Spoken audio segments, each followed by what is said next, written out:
Give it a second for the record to kick in. There we go. All right, well, thanks everyone for joining us for this month's nopCommerce Global Meetup for month of March. We're going to have Ken Mattis with us from Stores Solutions, and you'll hear a lot more about Stores, but I believe they're the largest implementation of nopCommerce. Maybe not themselves in particular, but their clients are. So there's a lot of experience that we're going to hear about here today. That you're going to probably have maybe even some questions more so in the Q&A. All right, so I know this is a good morning, a good afternoon, and a good evening, and most likely a good night for a good handful of you as well. This is being recorded, and it'll be up on the nopCommerce YouTube channel really within a couple of days. They've been pretty good at posting the video once I get it to them.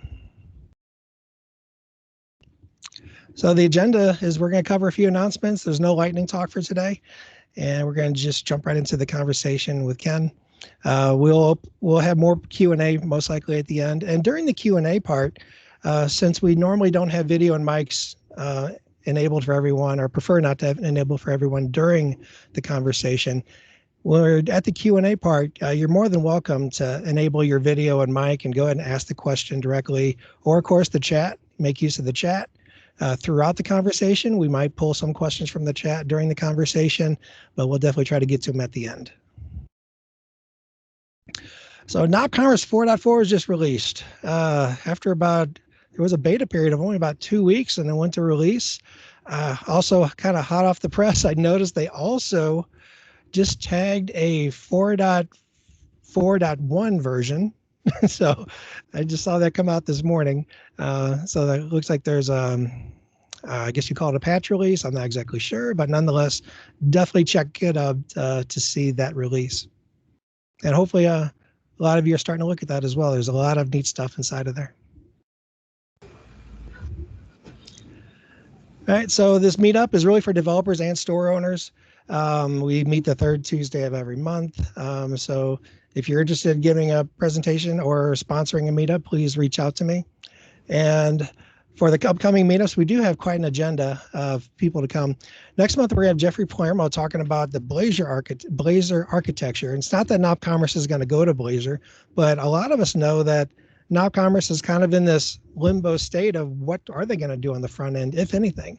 So I came across this talk from Jeffrey that is a really good higher level overview of, just when it comes to the Blazor architecture itself. I might give a lightning talk on Blazor itself at a code level, but yeah, it's probably a good architecture to be familiar with, along with the other popular frameworks out there like Angular, React, and Vue.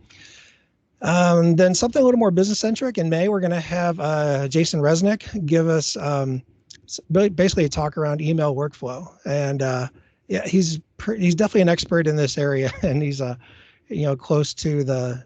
pretty close to the different offerings that are out there as well that could integrate with nopCommerce. And Jeffrey's gonna come back in June to talk about Azure DevOps. It's where you fall into the pit of success. Looking forward to that talk. I'm working on a talk for what's new in nopCommerce 4.4. I just put it on the agenda here. It's not out there on Meetup yet, but I'm looking at doing that talk in July. And for August on, we do have openings for the rest of the year. And really for all these months, we have lightning talks and sponsorship available. And of course, these meetups, as mentioned earlier, they are posted out on the nopCommerce YouTube channel. Within a couple of days, you can see the previous recordings there and check them out. And a last note, if you're interested in speaking, sponsoring, presentations usually around 60 minutes, lightning talks around 15 minutes, and sponsoring really just entails maybe having a giveaway of a gift card or a license of your product, but to where you would have your logo on the meetup, whatnot. So yeah, it's email me at john@nopacademy.com. I think that's the last slide. Yes, all right. Let's get out of slides. And hey, Ken, how you doing? Pretty good. How about you, John? I'm doing great. Now, we actually met, I think, for the first time in New York, I want to say, at the nopCommerce conference. This was back in 2016, maybe. It was a while. Yeah, it was a while ago. Maybe, yeah, something like that, 2016, 2017. Yeah, and I was pretty new to NOP, even though I gave a talk on it and the walk through the architecture. But I believe even at that point, you and Justoris has been working with nopCommerce for a little while already. Yeah, I believe in, I want to say we started around 2015. The version of NOP was 3.6. And, Oh, I wasn't involved at that point with the initial search, but kind of the team, Steve Ross, he's the VP here, they kind of went around and looked for possible solutions. We wanted to give our clients, which are mostly furnishing retailers, hmm basically stores. Their main business is a point of sale system for big ticket retailers, so furniture, appliance stores, things like that. But we wanted to give them an e-commerce solution that integrated with the point of sale solution. And, of course, writing one from scratch was there, but, why not look at the the open source platforms up there? And they looked at NOP and talked it through with a couple of bigger clients that also have developers, and we ended up going with NOP then.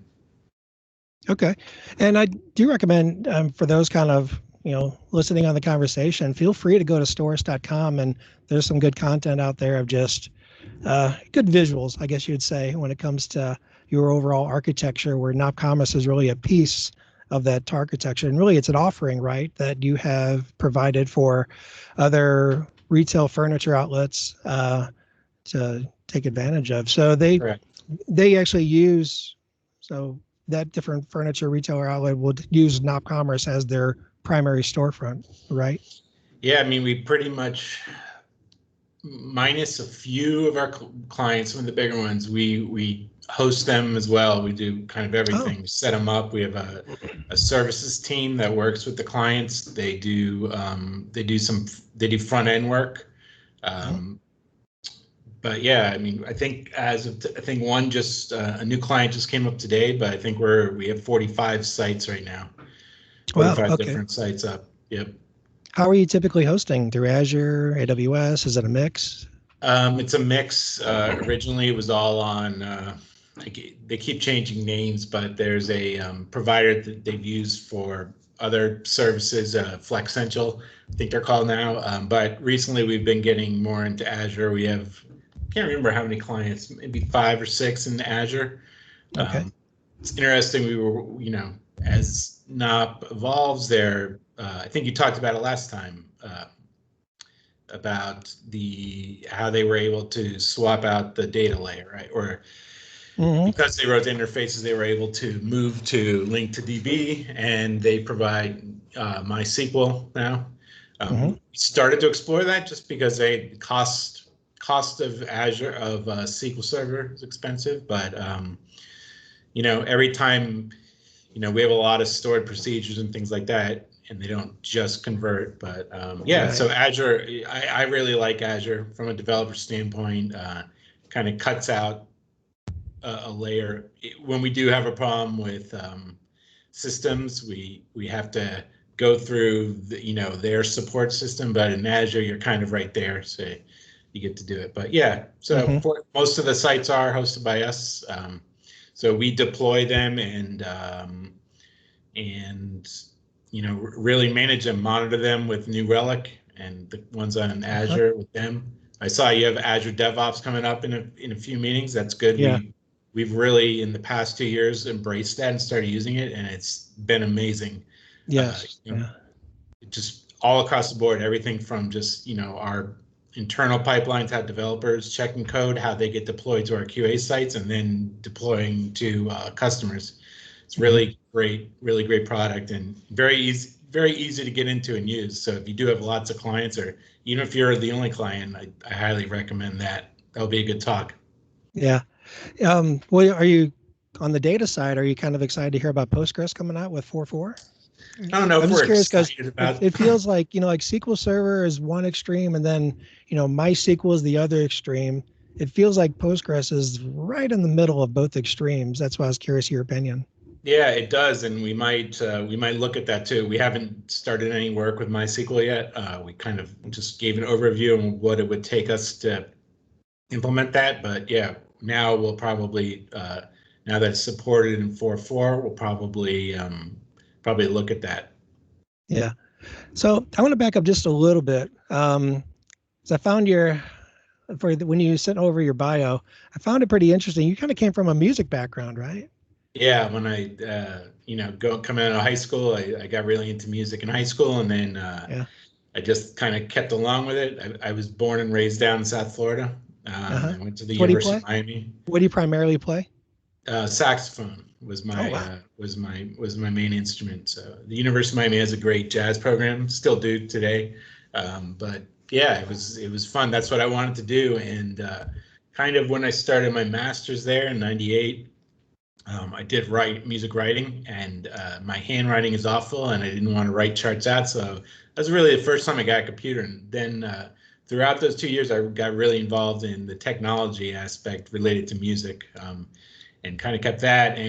But like you said, like didn't get into programming until about 10 years ago now.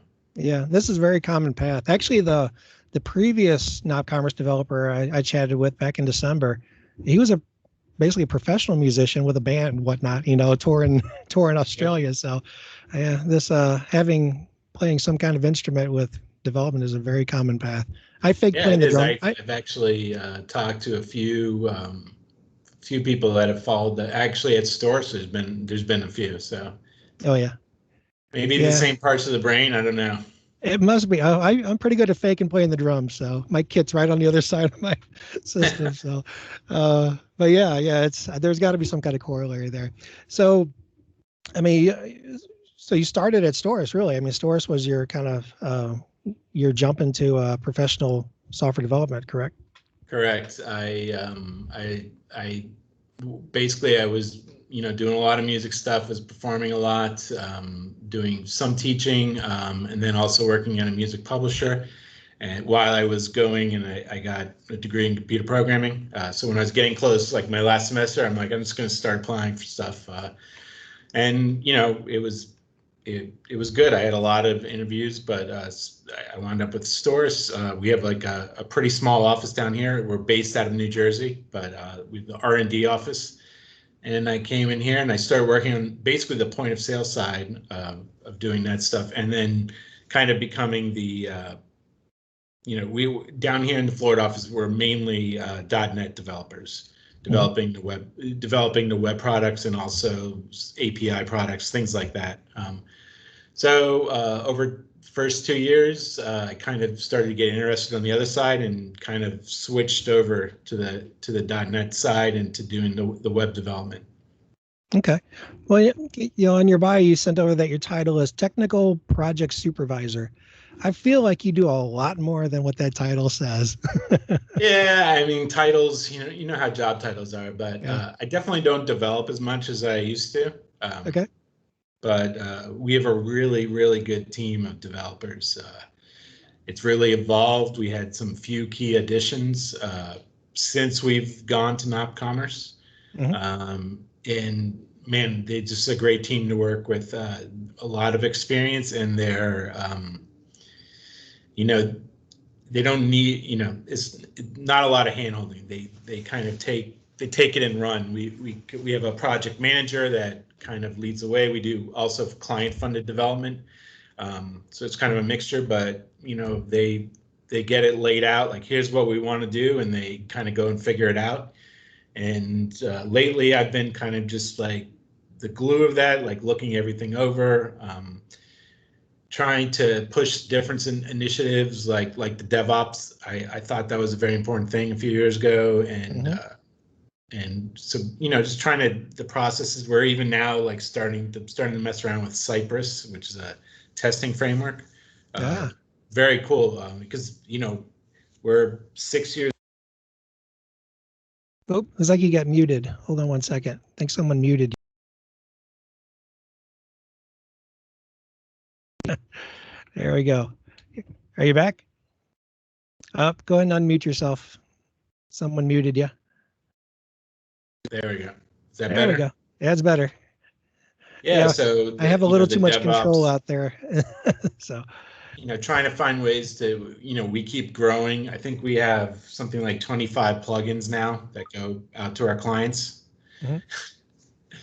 Um, and it just opens the scope of what can go wrong, really.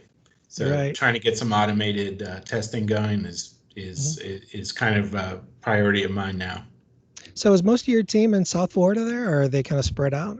The development team, yes, all in Florida. Although Mhm. for the past year, we've kind of been. I'm just Yeah. back in the office like a couple weeks ago, a few days a week. But for the Mhm. past year, we've all been, working at home, doing Zoom Yeah. meetings. And then in New Jersey, they have that's where our e-commerce team is. They're the ones that work directly with the clients, and you know uh, they do a lot of front end work and customization for the clients. Mhm. So yeah, it's kind of we work with them pretty closely. Yeah. So, I mean, this offering, I mean, it sounds like a pretty big offering in general, meaning, um, how you have to think about scalability and how much customizations you have to put into things. Um, when it comes to like, let's talk about customizations and how you work with the nopCommerce code. Is it pretty much everything is plugins or custom themes? Yeah, from the beginning, the approach we took was we're not going to modify the nopCommerce Mhm. source. And to that day, this is pretty true. We're currently on 4.3. Mhm. Um, so all of our current work is on there. Aside from a couple of updates that were kind of introduced after some things from 4.4, mainly for performance that we brought back. And we just deploy like one or two, like an updated DLL, an updated one. Pretty much if you look at our solution, like we don't track the nopCommerce solution in our source control. It's all plugins. Gotcha. Okay. So very much we took a plugin approach, and the reason for that was, and one of the reasons for choosing nopCommerce was that approach, because hey, right out of the gate, we got to use nop templates, themes, things like that. Mhm. Whereas if we were to start scratch from everything, it might have taken a long time for us to get up and running and get offerings to our clients that they could use right away. Mhm. So yeah, like I said, we're about at 25 plugins now. All kinds of plugins, a few different payment plugins. We have a core plugin, just like Knob Templates does. Yeah. So that has to be there, of course. And we've been on that journey, and it's worked well for the most part. Especially now that we're kind of the third-party plugins that we support have been ironed out. We have a great relationship with Knob Templates. Mhm. Even recently, they've done some development for us where they take something that they have, and then we actually just buy the source off them and we maintain it. Okay. So some unique things about our code, we've tried to work with them because we kind of butt heads sometimes. Overrides are a problem when you get into lots of plugins happening in third party. We have no idea what the third party plugin's doing, right? Mhm. So we override a service, and then all of a sudden we break, some other plugin over there. So, it's been a learning process, but definitely saying, hey, we support these third party plugins with our plugins has become key. And clients are free to try whatever they want, but it may or may not work. Gotcha. It just might conflict. Yeah. So, I mean, you've been on this nopCommerce journey, I guess we'll call it, this path for, since 3.6 to where, yeah, I did always appreciate how nopCommerce always stayed not bleeding edge, but right at the edge. Even what it even kind of shows with what they're doing with 4.4, how, they're moving to .NET 5, and, that's, there's a good handful of changes to under the covers for that. But if you even kind of look back in the versions, and this is what I'm curious, this is where I have a question for you. Like for example, moving from 3.9 to 4.0, that was a pretty big jump to move where I know they weren't compiling to .NET Core yet, but they're still compiling the framework in that jump. But still, there was a lot of just language changes, and a lot of those features of .NET Core were implemented, even though they were targeting the framework. I'm curious. what has that been like on the maintaining of the plugins, and even it'd be good to get your take on, what it was like to even debug and work with plugins from back in the framework days and the core days. So feel free to expand on that as much as you'd like. Yeah, so I said earlier, we started on 3.6. I think we had a few clients actually go up on that on the 3.6, and then shortly after we started moving to 3.8. So we were on 3.8 for a while. I don't believe we ever went to 3.9. We waited for 4.0 because we knew it was coming. We knew that was going to be a big one, and then we didn't even go on to 4.0. We started the conversion there, and then we said we're going to wait for 4.1. So we've kind of jumped around, but we've had clients up on 3.6, 3.8, 4.1, and now, well, actually 4. What are they on now? 4.3, 4.1, 4.2, and 4.3.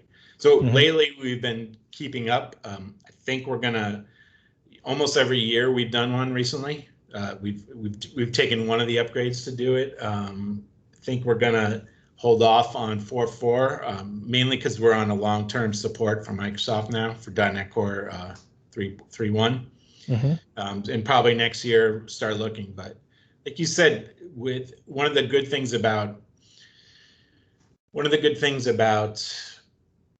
choosing the plugin architecture and not going into the NOP code is it makes our lives a little easier as far as the upgrades go, right? So we kind of let them lead the way as far as, hey, let's move into .NET Core, right? And then we can kind of follow that. And now it's hard when you have lots of plugins and things change. Obviously, from 3 all .NET Framework to 4.0, when getting into .NET Core, there were just massive changes everywhere. So it's been hard. It's been a time drain, and then you got to make sure performance is good and everything along those lines. But I mean, I think we all enjoy it though. I mean, .NET Core is just it's great. I'm glad we're not back on the .NET Framework just because, I think Microsoft is doing a great job of making things better. So all of our developers love it. It keeps you learning, keeps you moving forward.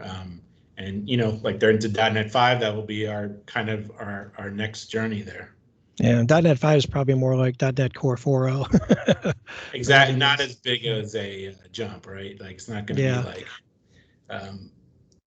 so it has been a lot of work. We still don't know how to do it great.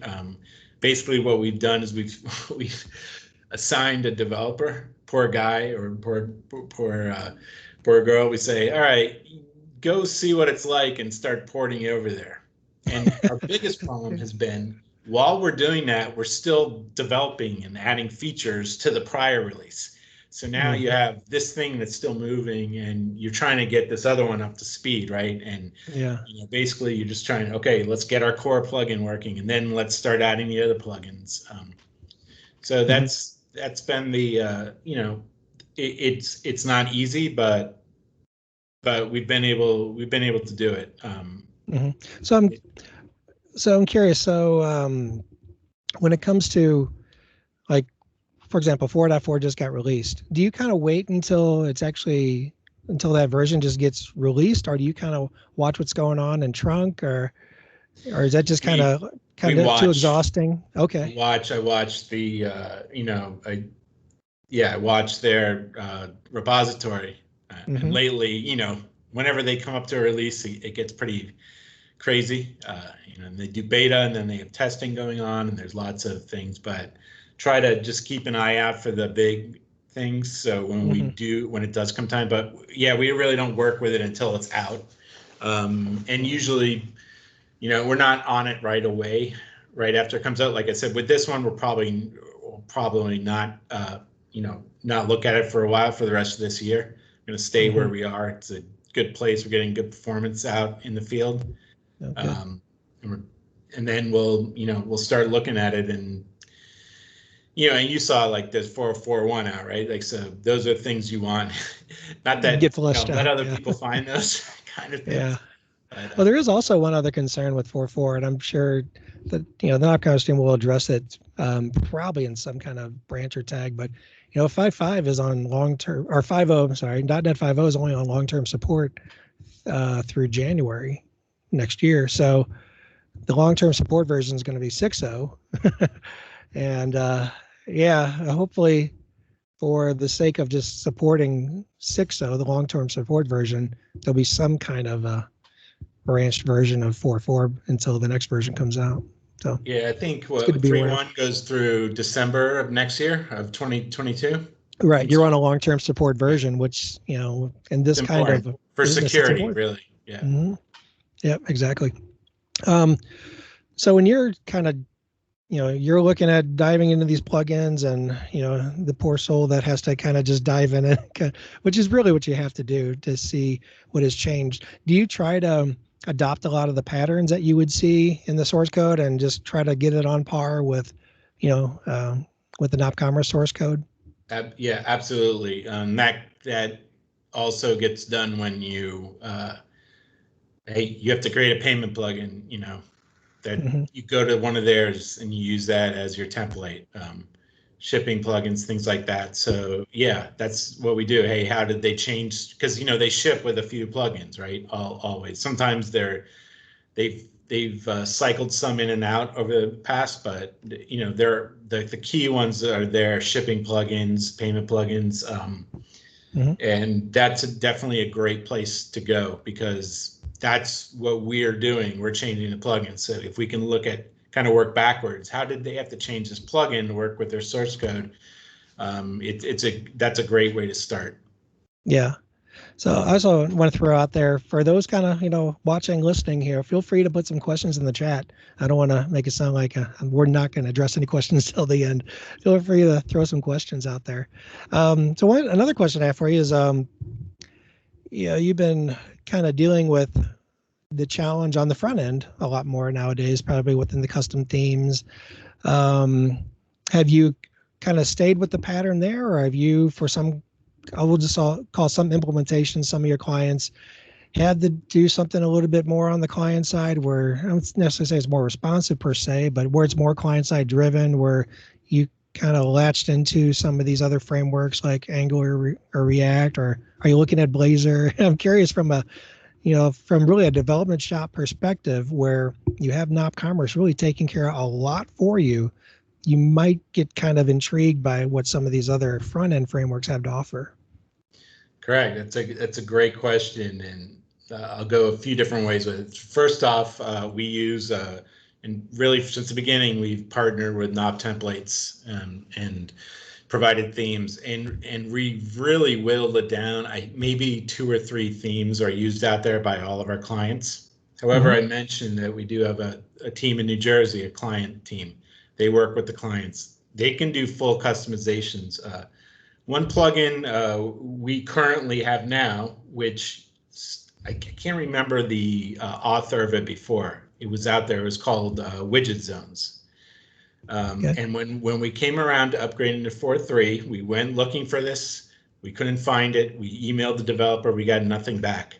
But basically what it allows you to do is, like, nopCommerce has many widget zones throughout, different pages, product pages, things like that. But what our front end, or like our services team, had started to do is they use that extensively to make front end modifications. So basically they're inserting JavaScript onto the page, into those widget zones, and controlling the look. So we have clients on the Brooklyn theme of Nop, many clients. You might not know that from going to the different websites. You might not, some of them look drastically different. So we definitely, as far as the main website has gone, we try to, down here, we don't do too much with the front end. We got to make sure every public page that we support works with the theme, of course. But some clients have done some heavy lifting. We've been able to do that with the widget zones. So what we did is we basically said, okay, well, this is what the widget zones did, and we took that model and we just created our own version of it for 4.3. it's actually something we've thought about, and we probably should. We probably should put it in like out in the nopCommerce story, because a lot of our plugins are very customized to our workflow and our business requirements. But like that one is, it loads all the nop widget zones, and you can select it and put stuff in there, and styling Nice. changes. You can move stuff around on the screen, and that's been huge, because it kind of means we don't have to worry about that so much as the developers. And it allows us, supporting fewer themes was good out of the bat. When we went, we did like 5 or 6 nop templates themes, but that it's hard, because there's if they're not all exactly the same, a feature might work on one that doesn't. Actually, we just had a Jira item in an hotfix. We broke our pickup window in non-Brooklyn themes, right? So like that kind of stuff can happen, but so that's where we are on the public facing part of it now. Okay. Something I'm excited about in the last few years. Actually, for a while, we have 3 plugins now that use React front ends. They started out. We have one that, like a kiosk that can be run in store, so a customer can go in and browse the catalog on a big screen. It doesn't have to be a big screen, but big screen. That was we did that with React, and then basically we have a plugin back on the nop side it's basically an API for the React app. Hey, give me the products in this category. And it serves a purpose. They don't check out on the kiosk, but they can build a cart, and then they can suck that cart into the point of sale system and use it. We have another one that's actually become quite popular, which is financing, a finance application store. Furniture stores, at least in the US, are, all of them offer financing. Like, so here, buy this couch and buy this room, and you don't have to pay, you're going to pay equal 0% payments for 5 years. So we integrate. Stores is always integrated with third-party finance providers like Synchrony, Wells Fargo. So the process of applying for credit has changed a lot. A lot of people don't. I mean, it used to be you filled out the paper, right, and you gave it. And there's all kinds of security concerns there. And now, so what we offer is on a client and on a device in the store, or even if you're in the store on the phone, you can, hey, go to this page and apply for credit. Once you do that, then you can use your credit instantly if you're approved. So we use React for that as well. And the latest one we did, which has really turned out great, was we wanted to redesign the checkout process. And we actually have kind of a UX person up in New Jersey on the New Jersey team. And we wrote a one-page checkout using React, and most of our clients are using that right now. So basically, we have like these 3 web projects that are the clients for React inside of our solution, and then we have a corresponding plugin on the back end. So basically, what we were able to do with checkout, because obviously that's a nop thing, and you don't want to get too far from there, is we basically overrode their one-page checkout controller, most of the methods in there. Gotcha. Okay. But yeah, to me, it's been really cool. And when we did that, we didn't know. We were like, we know we're going to do this. What technology are we going to use for it? Right? How are we going to do it? Blazor was up and coming. We even talked about that. And we had some experience. A few developers have worked with that. There's actually a team in New Jersey that's kind of working on our next gen point of sale system, which is full stack JavaScript stuff, but they use React. So we said, let's take it. And we had a developer that said, yeah, I'll go for it. And he kind of dug in, started using it. And yeah, it's really cool, the front end capabilities there. Gives a nice app, gives a nice one-page checkout. I think not. Did they change the checkout in 4.4? They might have adjusted. I don't know yet. I didn't go that far with the digging in the code yet. That's a good point. Yeah, I thought I saw some things. It was always for some reason we always conflicted with nop templates one-page checkout. We could never get it to work. Something about it. So we really wanted to up the game of the checkout, and using the React as a front end has been, for me, it's like a complete win. and that's the great thing about Nop. You can, I mean, and MVC and the .NET architecture, you can front end it with whatever you want. So yeah, that's been, and that's a situation where, okay, now we don't support the theme in the checkout, right? But that's okay. We have certain things that they can change, but we're not using the Not Brooklyn theme in there. It's, it's going to be pretty standard. The idea was to streamline the process and hopefully increase conversions, right? Yeah. Make it a good process for the customer where they easily see what they're going to have to enter in to check out and make it happen fast. And it's also been really good to work with. We have kind of one of the biggest projects of last year was doing that checkout, and then one of our biggest clients, which is Badcock, a lot of stores, they do financing that they offer themselves, and they wanted to offer that as a payment option online. So, a lot of stuff going on, like when you're checking out, it's like, okay, do you want to use some of your payment plans? So now we're going back and forth to storage to the point of sale system because we didn't want to recreate that calculation stuff. And then we're displaying like a grid. Hey, you can do this. And it's kind of like a worksheet. Enter your down payment, or what's your minimum down payment. And that was awesome to do with React because, that's why you need something that's going to dynamically update. You don't want to be refreshing the page all the time. So yeah, I'm really happy about how that turned out, and it's made it easy for us to add more features into checkout as we go. Okay, so one question, I actually have a bunch of questions that kind of came to mind, but one of them is, when it comes to, I say you were working with, or you still heavily are working with the Adopt templates, templates, and of course, and they have their core project. So how does that? I'm trying to visually kind of picture. You have your core, they have their core. Is their core your core to core?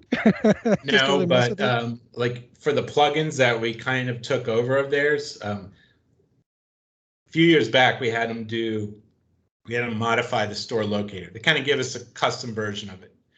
We wanted to add something that's very similar in a lot of sites is you've got in the header, what store are you shopping kind of thing. And it geolocates you and puts you near this, the closest one.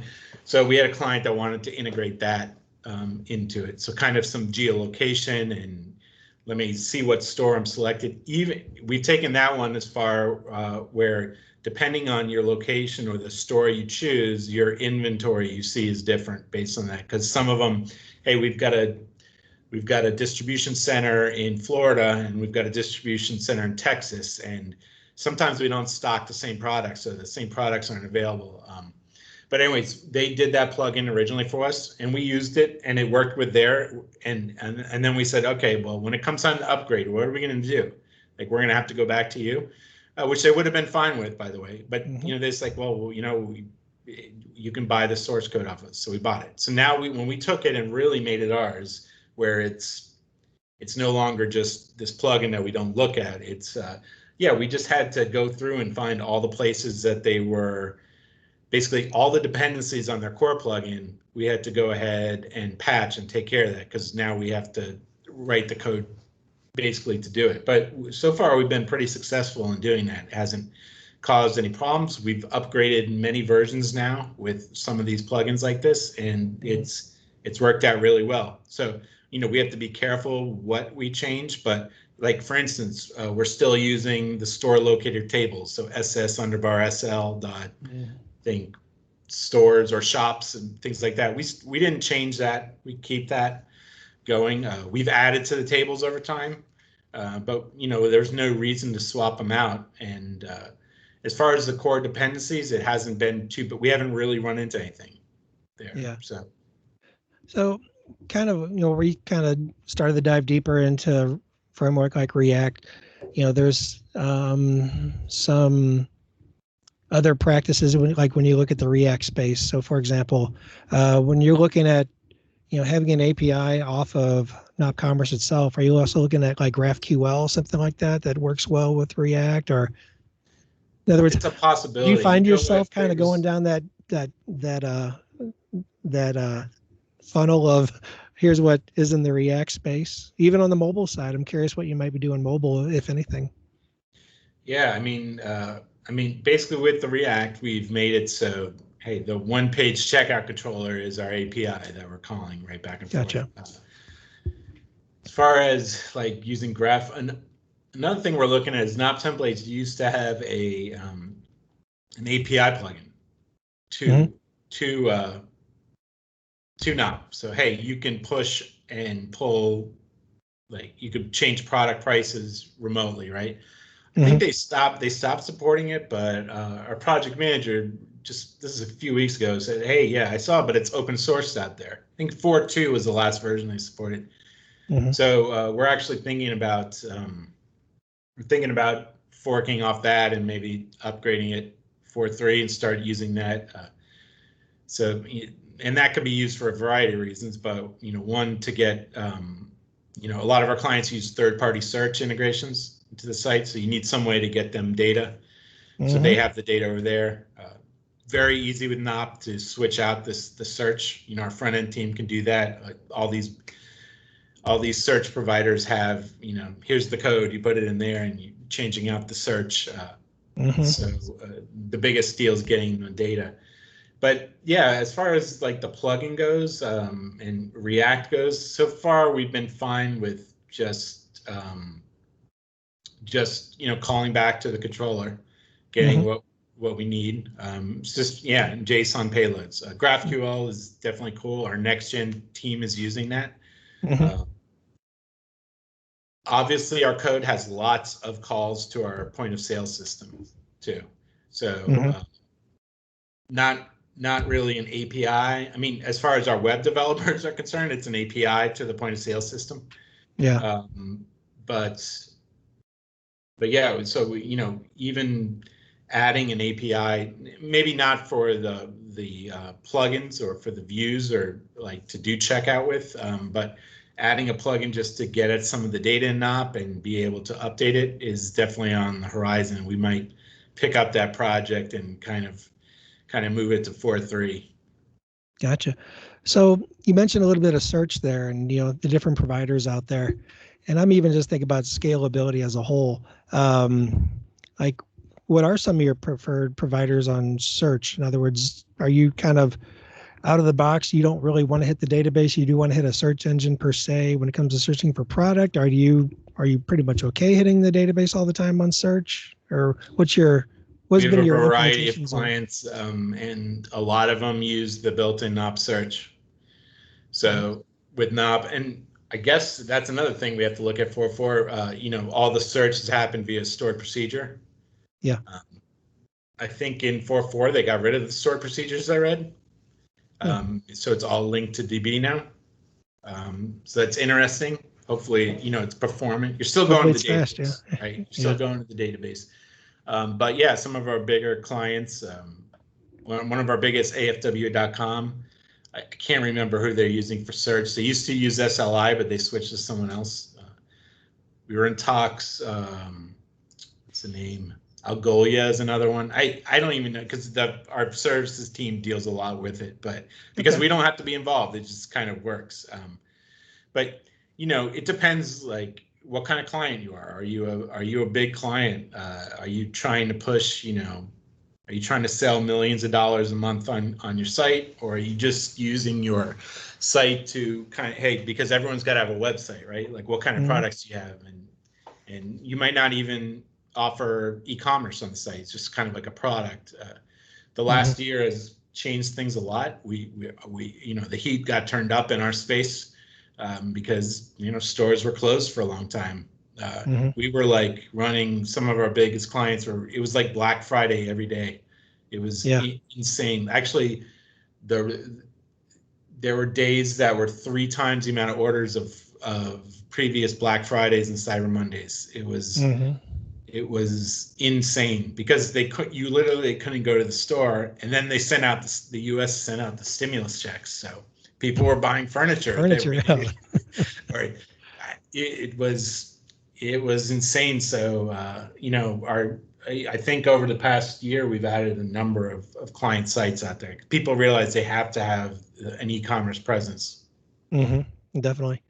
Uh, so on the scalability side, with 4.4 coming out with official, I guess, web farm support.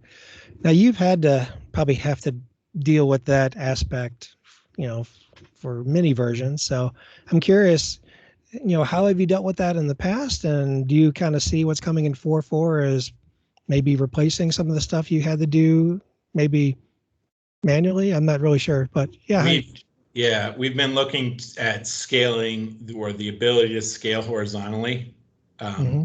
for a while, and that usually happens when we encounter a big problem with our big clients. Going, to keep it real, going back to last November, a big client of ours had went up to 4.2, maybe it was, and they have developers themselves, actually some really great developers. And you might even be aware, one of the guys you see work at Bayshore, which is a big nopCommerce. Okay. They do solutions Mm-hmm. using nopCommerce as a base, but he's come Oh, yeah. over, he's worked for AFW. His name's Josh Miller, really good guy, really good developer. Mm-hmm. We've we spent a lot of time with them. Actually, over 2 weeks, we spent way too much time with them on the phone, but we figured a lot of stuff out and got really good performance happening. Mm-hmm.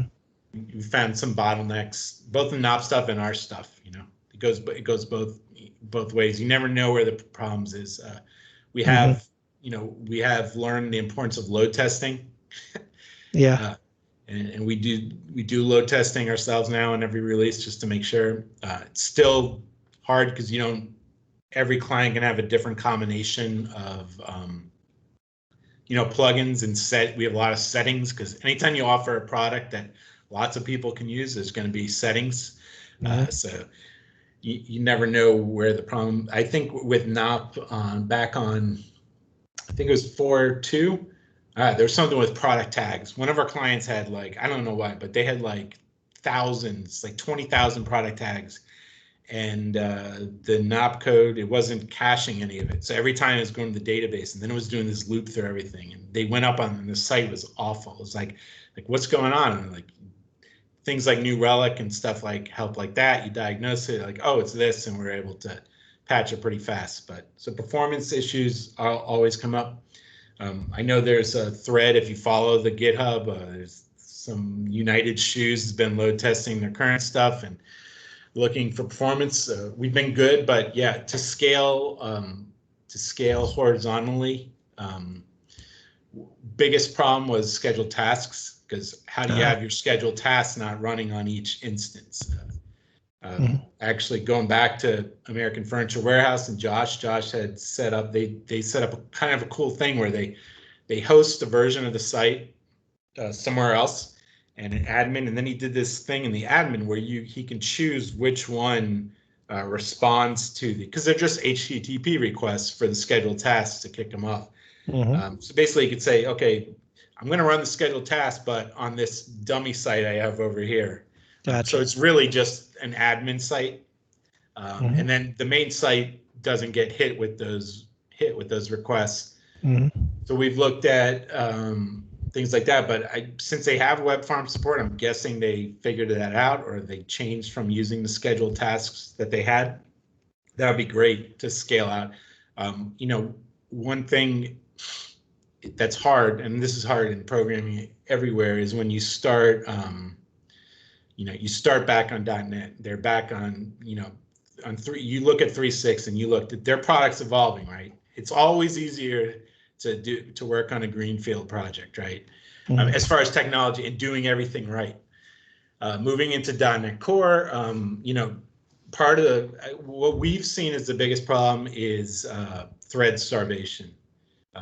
Lots of calls to the database, and I know they've tried to work in 4.4 for asynchronous.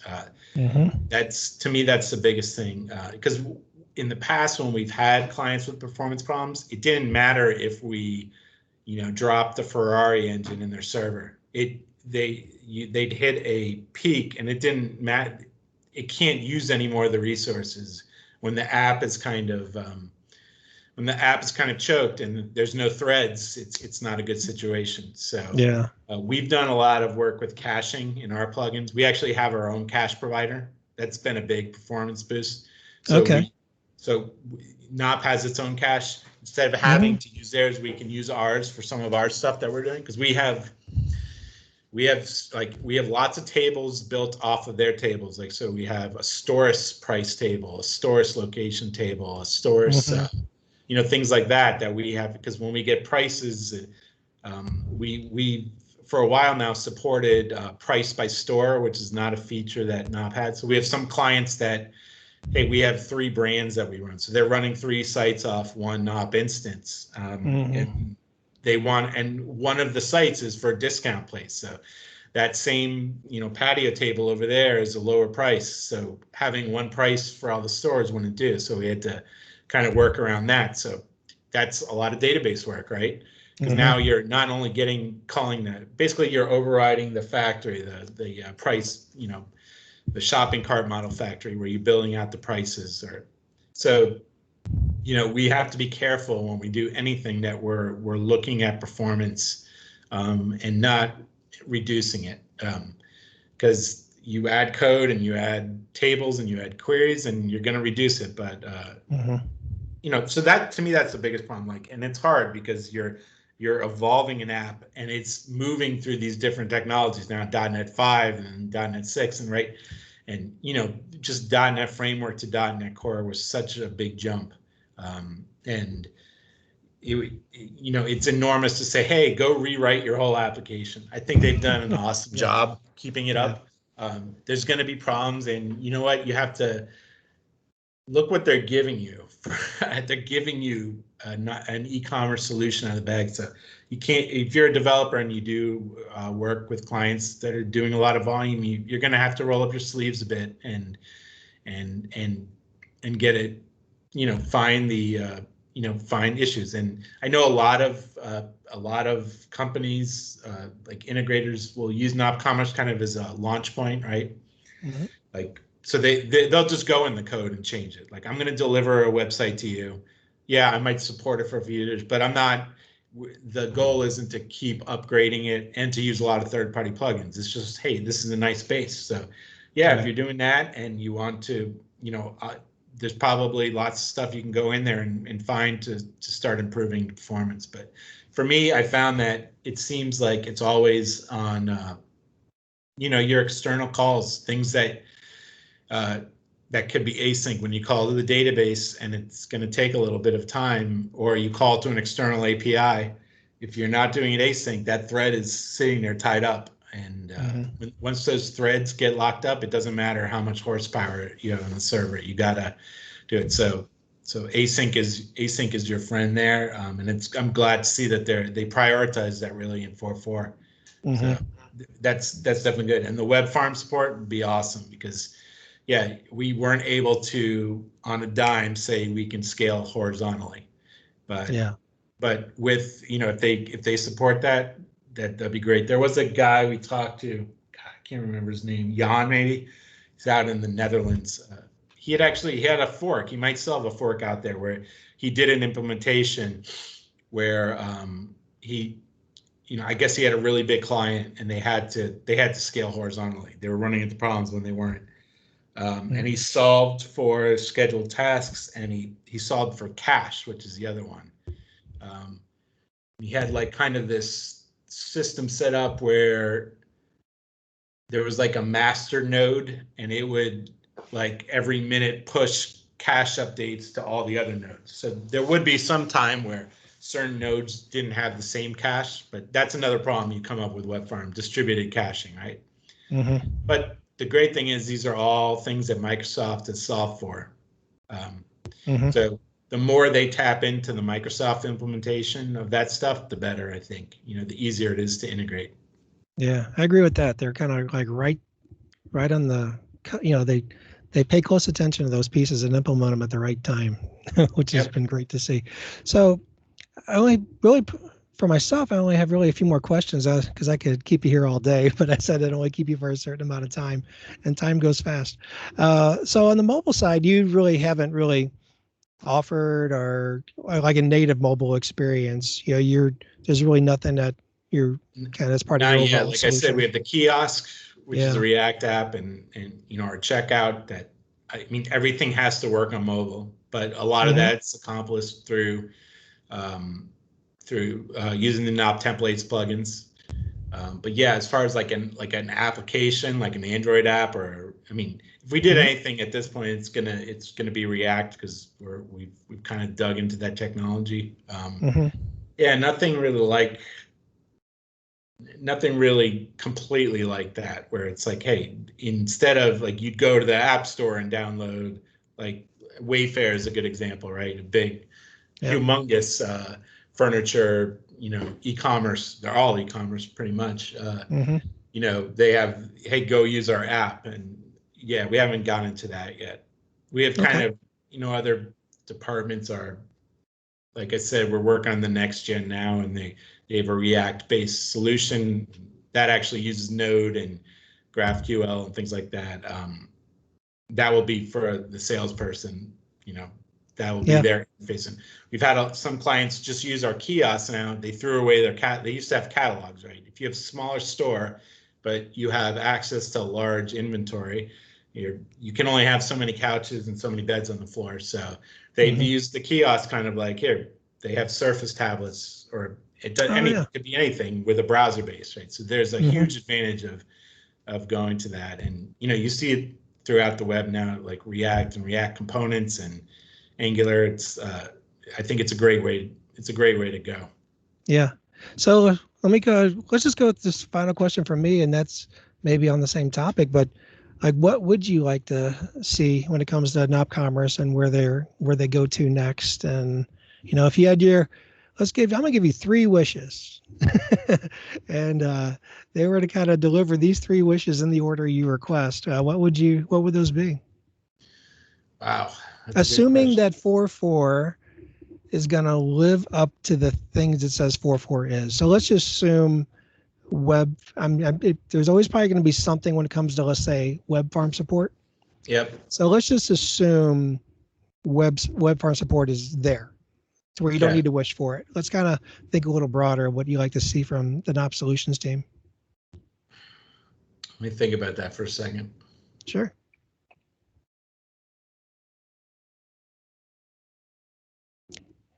I see you churning all those pain points from the past so many years, and also probably just in general where things are headed. Yeah. Trying to think through our challenges and the workaround. I guess, I mean, performance is always going to be top, and that kind of goes with what Mm-hmm. you're saying for web front. You took away my best answer. Well, we'll assume that's already kind of there, but like, where there are some gaps, like, do you think, I mean, you really do like React. Do you think that is a tech stack that NOP should consider more? Or do you think that is still probably should be independent more of the NOP solution? Um, I think it's something they could definitely explore. I mean, I've seen some issues out there they've created for Blazor to look into that. Yep. Um, yeah, I mean, and feature wise, it's hard. They kind of hit the wall on features, and they're keeping the technology up to date. I know they don't want to do anything too specific implementation wise. I guess like a great one for us would be price by store, like native Yeah. web store. Like so we don't have to do our own thing off of that. I had another one and I totally forgot it.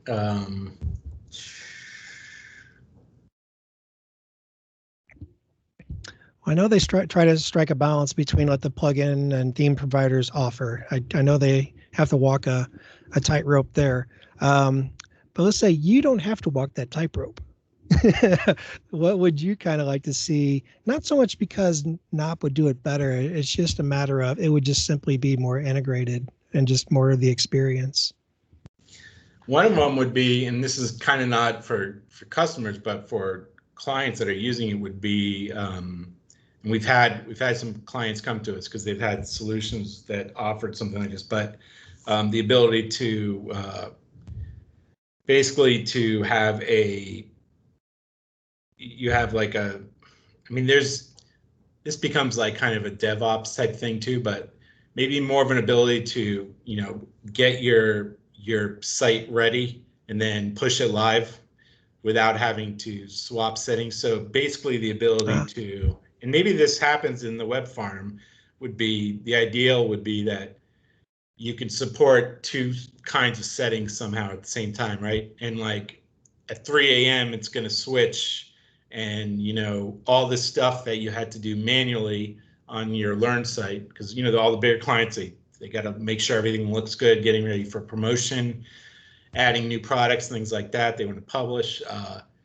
If there was a way to kind of, because you're talking about one database, maybe distributed databases for that or something. But if you could add settings like in like a preparatory state that were running live on one site, but the live site's still doing its thing, that would be great. I guess if you dig into some of these other big offerings like Shopify and like the things that they do.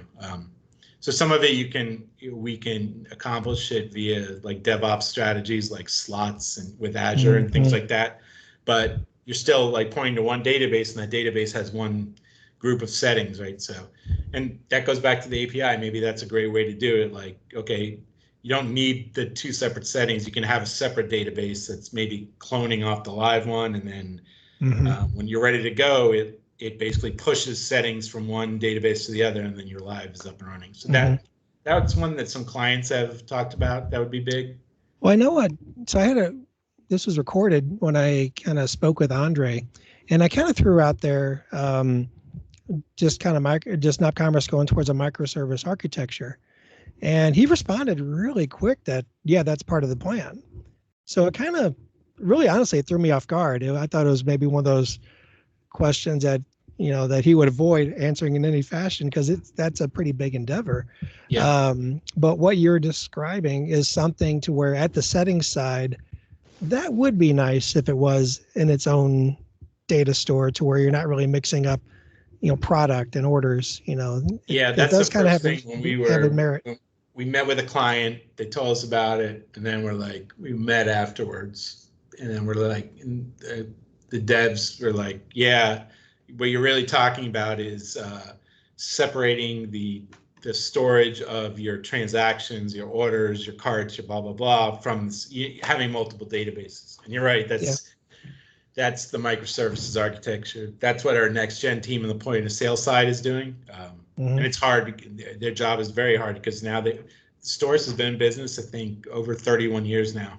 That's a long time for a technology company. So taking you get these big systems of build up, like Not becomes, right? It becomes like our solution just grows outwards, but it's still one thing. Being able to break that into pieces would be great. So that would be one of the ways you'd accomplish that, right? Like, have many databases, as many as you need. Each service can have its own database, or they can share some and separate those concerns. I'm sure that's how these bigger companies are able to do that, to provide clients the ability to you set up your staging, and then you can just go live with it. Yeah. Well, I've been on those projects before where they've taken the monolith, and that monolith turned into really 30 plus, installations. Then you have what I call the macro management of microservices. You really do need something to you definitely need to have something like an Azure DevOps in place. Yes. Once you get beyond 3, you take your one thing, you do separate it to 3 things, whatever those are. Yep. You need automation by far by that point. So yeah.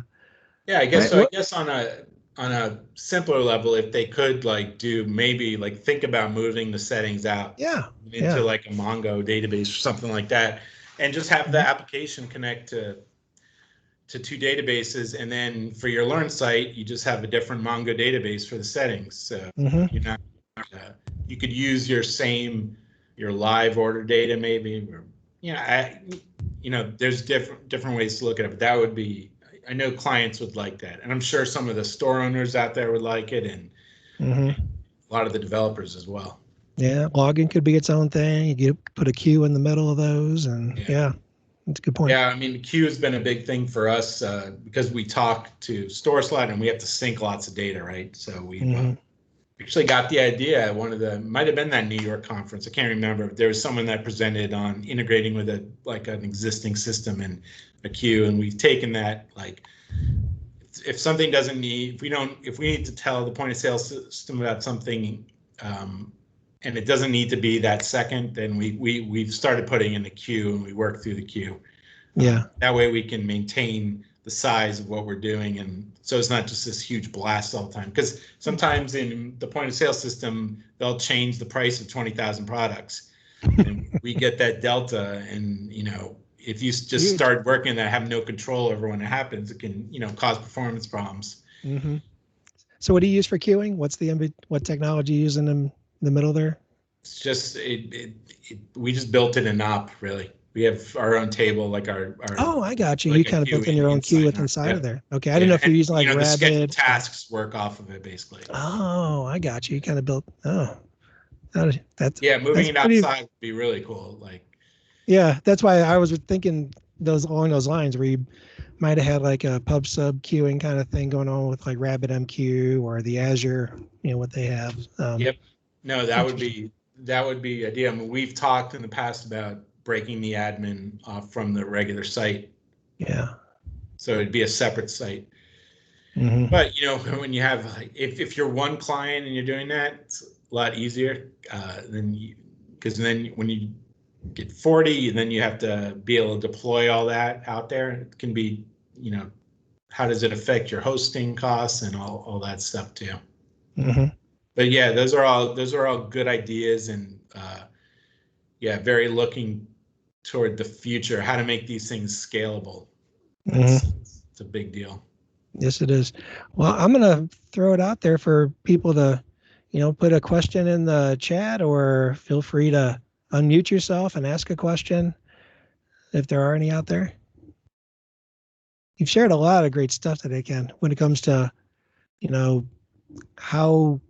how large something could grow and the things you need to really kind of think about in those regards. As we kind of give a minute or two more on questions, your solution, of course, is bringing more people. I'm going to ask a question real quick, then we'll wait for a few more questions to pop in the chat.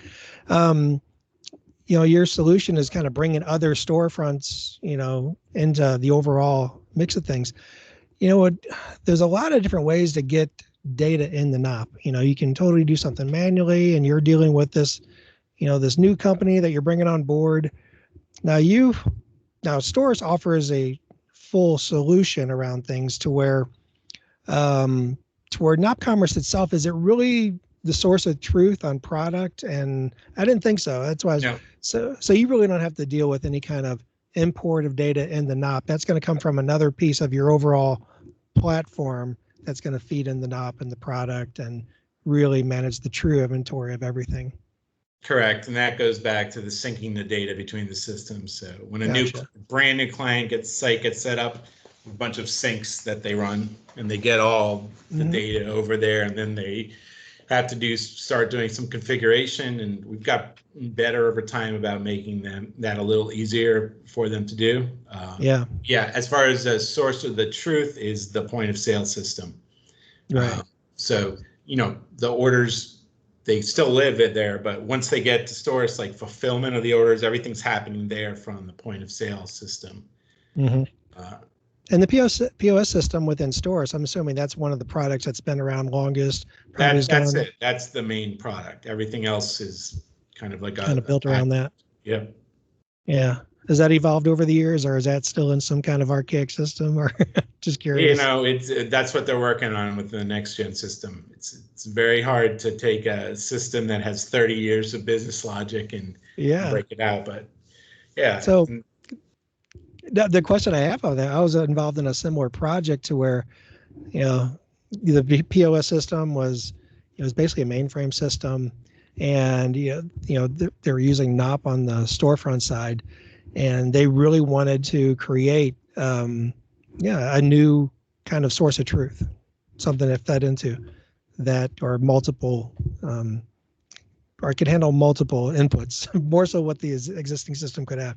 Yeah. When I was kind of working through that, I would be referencing and thinking about more of what nopCommerce is and how it's structured. There's some other things that need to be managed for being probably a true, for being a source of truth to that scale.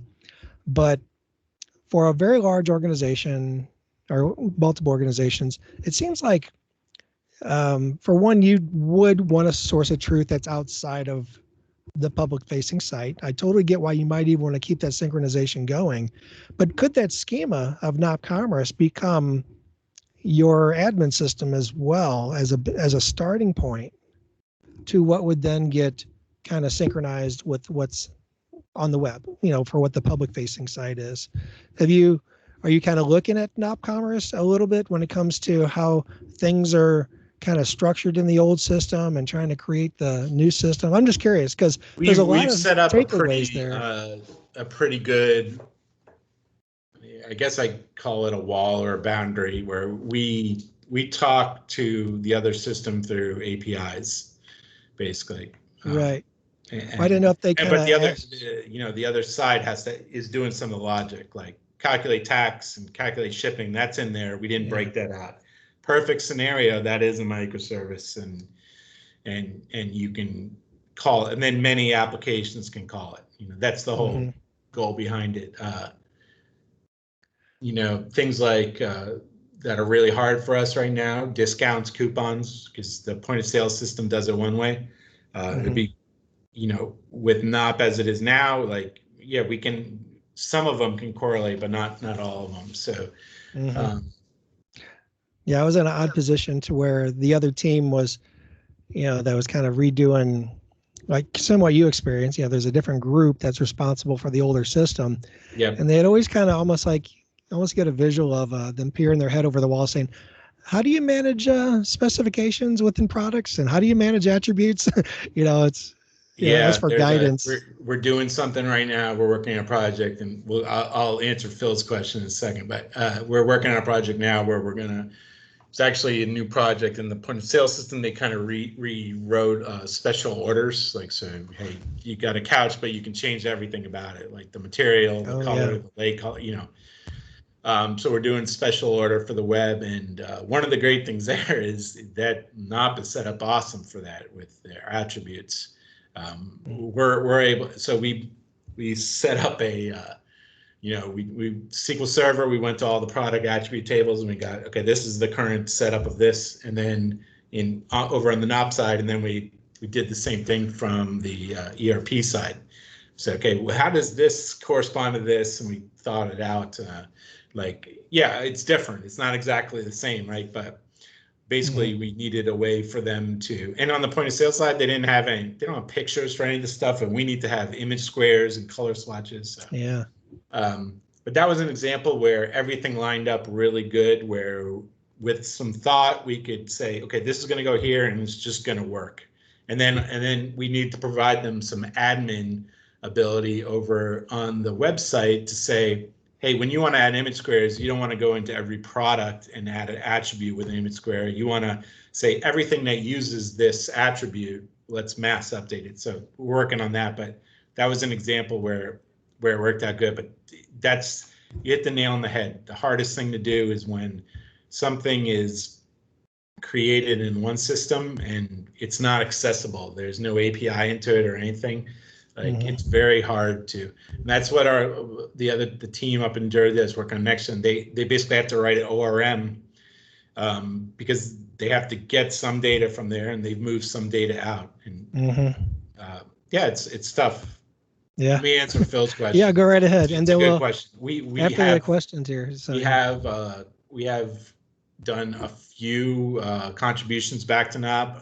A lot of them have been ADA, accessibility type things, because as soon as you start getting clients, and I think a couple of years ago, a law changed in the US, and you kind of got, like ambulance chaser lawyers, but for accessibility lawyers started going out, and this site doesn't do it. Let's do a lawsuit against them, right? Oh, wow. Crazy. So we've done that, and they've been doing a good job, and they've accepted those, and we even go to noptemplate sometimes and ask them to add things.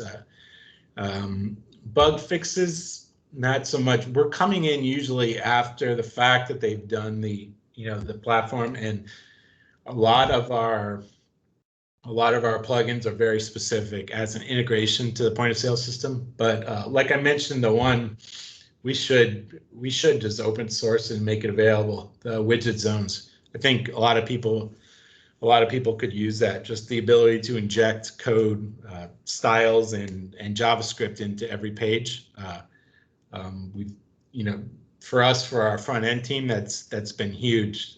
Again, it lets you on the back end not worry so much about the front end, especially if all you want to do is move stuff around on the page that's already there and make it look a little different. We don't have to worry about that. Our front end team can do it with some JavaScript and things like that. So that would be a good one, just maybe not to contribute to their source, or maybe even if they wanted it, I don't know. Trying to think of others. Yeah, so I mean, we've talked about doing stuff like it would be like a crazy pull request that like our pricing, our multiple prices per store. Again, it's so kind of tied to our business logic. I don't think it would be, and they're very careful, which they have to be. They can't let specific implementations get into their code, right? You'll see Andre say it, and he's telling the truth when he says we'll leave it for customization. I think they look at things and they say that would be nice, but other people, it's not for everyone, so leave it open for a plugin to take care of it, things like that. Yeah. Well, if we don't see any more questions, I think we're going to go ahead and wrap this up. So I'll count to 3, 2, or count down from 3, 3, 2, 1. All right. We got some thank yous out there. Yeah. All right. This has been a great conversation, Ken. I really appreciate your time today. Yeah, it's cool. I'm looking forward to, I know, the pandemic has shut down, like, the conference and everything, but it was always good to the last one we went to was in Vegas. Yeah. And, it's good to see what everyone's doing, what different people are doing. So many different approaches, and ours is definitely a plug-in approach, and it's worked really well for us. Is it perfect? No, but the payoffs of having that system there, and that they're actively contributing to it and updating it, so you are staying on supported versions of the framework. It's been really good. Great. All right. Well, I'm going to go ahead and stop recording, and I appreciate your time, Ken. All right. Thanks, John. Good to see you again. Take care. Thanks, everyone, for joining us. Bye.